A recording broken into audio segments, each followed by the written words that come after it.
Bakita Radio News. I am a child with the news in details. Union of Journalists of South Sudan raised concerns about restriction of press freedom in the country following the closure of the Nation Mirror newspaper.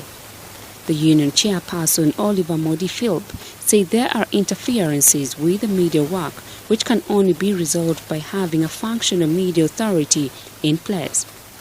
He regretted that journalists will continue to face problems as the media authority structures are not functional and as security agents begin to check stories. Daniel Majak, newspaper's assistant editor of Nation Mirror, said the story was first checked by a security officer before it was approved for printing.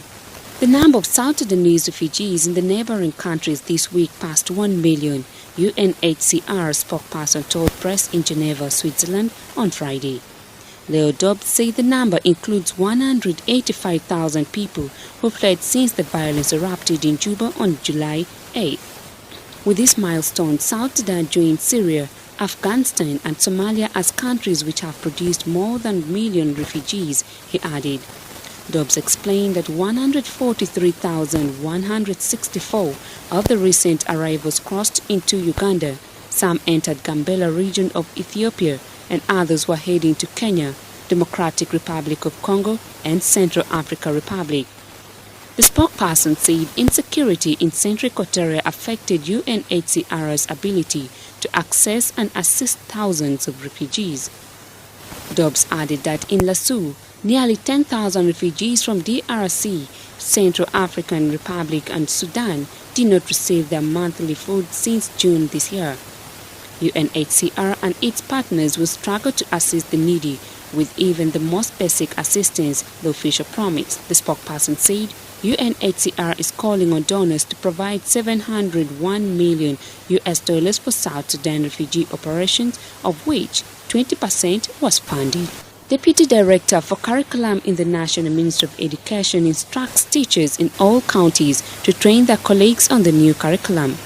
Scopus Lubang Maskin told Radio Bakita that all areas of the country will receive similar orientation when materials are developed. Well, my message to the teachers is that those who are trained already, they need to work with their DPs in their counties to organize workshops to orientate the others who did not come to Juba for the workshop, to continue orientating. And those places like Upper Nile or Bentiu, we are also planning to reach them so that everywhere in the whole of South Sudan they are oriented to the new syllabus. When the materials are developed and they are given the syllabus, the book, it will not be new to them. Lubang assured teachers who never attended the workshop in Juba to keep calm as they shall receive the same training before they get the materials.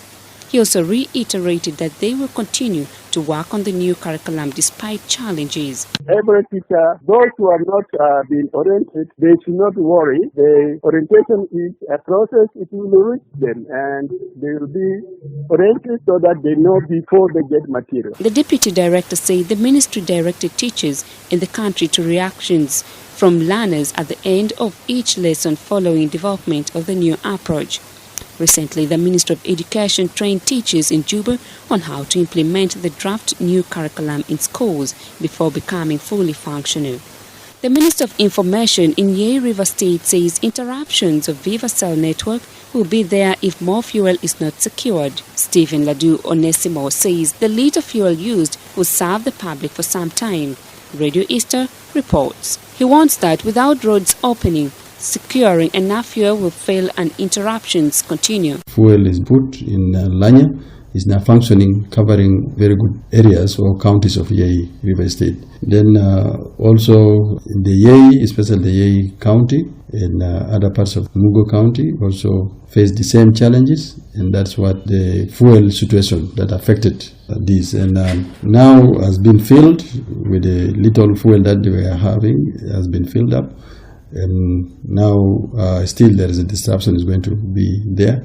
But if the fuel has come and the roads are functioning well, I think we are not going to experience problems with the network. But if the roads are not open, then it will be difficulties of delivering fuel, then definitely we'll have interruptions in the communications. Ladu says efforts are underway to open all the roads, noting closer progress on Juba Yei functioning.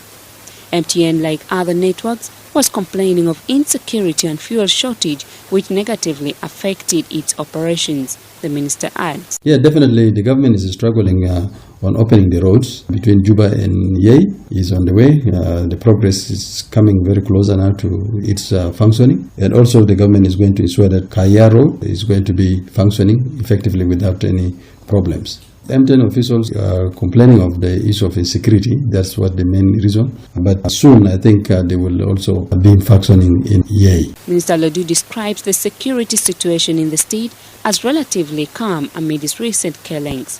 Yei River State has been facing growing insecurity in some towns and along highways since the July clashes in Juba. 91 FM Bakhita Radio, the voice of the church. Bakhita Radio 91 FM. Thank you to Bakhita Radio. you are listening to Bakhita Radio. Bakhita Radio. Bakhita Radio, I greet you. Bakhita Radio 91 FM, the voice of the church.